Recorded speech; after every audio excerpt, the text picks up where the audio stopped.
एक हमारे दोस्त है वो कह रहे हैं जी, जरा भट्टी साहब से जरा पूछे कि आपके वो चाहने वाले आपके दोस्त है कासिम शाह साहब, अभी उनकी हालिया मुलाकात हुई है इमरान खान साहब से, उन्होंने टिकट की भी बात की, बाद में शहबाज शरीफ साहब के साथ मुलाकात की, फिर परवेज रई साहब के साथ मुलाकात की।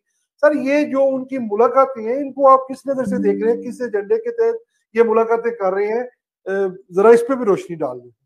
देखिए, मुझे अभी मेरे एक शागिर्द ने, गुलाम रसूल भट्टी ने वीडियो भेजी है, उनके साथ भी उन्होंने प्रोग्राम किए हैं पिछले दिनों से। वो पिछले 1 साल से बड़े अनपॉपुलर हो रहे थे, लोग, उनकी एकेडमी नहीं चल रही थी, ये मैं रियलिटी वाली बात कर रहा हूँ।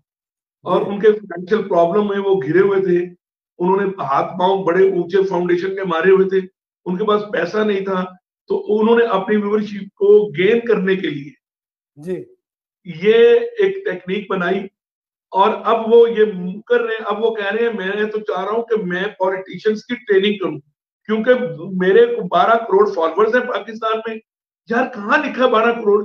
इतने बड़े अगर आप मोटिवेशनल स्पीकर होते तो आपको, मैं कॉर्पोरेट बिजनेस की दुनिया में रहा हूं, हमारे जब लिस्ट में इनका नाम आता था, आपको पता मैं हट रहा हूँ, कंट्री हट रहा हूँ, जब इनका नाम आता था हम नाम उड़ा देते थे कि इनको इंग्लिश नहीं बोलनी आती, ये इंग्लिश लिख नहीं सकते।